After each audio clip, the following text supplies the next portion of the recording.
राज्यसभा निर्वाचन में बालट विवाद प्रसंग में मुख्य निर्वाचन अधिकारी को भेटिला बीजेडी। बीजेडीर एक प्रतिनिधि दल आज सीईओ को भेटी तेज बीजेडीर अभियोग शुणा पर असामर्थ्य प्रकाश कर मुख्य निर्वाचन अधिकारी। यह तांकर परिसरभुक्त नुहे बोली कहिसेंति। मुख्य निर्वाचन अधिकारी को भेटिबा परे यह कहिसेंति बीजेडी विधायक अरुण साहू।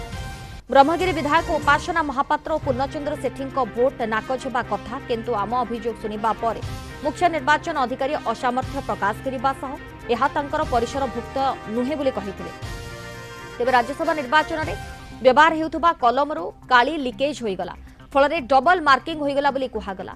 तेबे समस्त विधायक सही पेन रे भोट देले कहार काली लिकेज हैला नाही, केवल 2 जन विधायकों क्षेत्र में केमिति हैला बोली प्रश्न करिछि बीजेडी।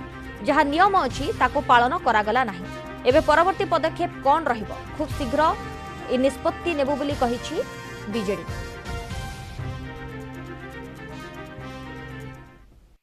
गत राज्यसभा निर्वाचन में जो 2टी भोट नाकच हवा कथा किंतु तांको अलाउ करागला,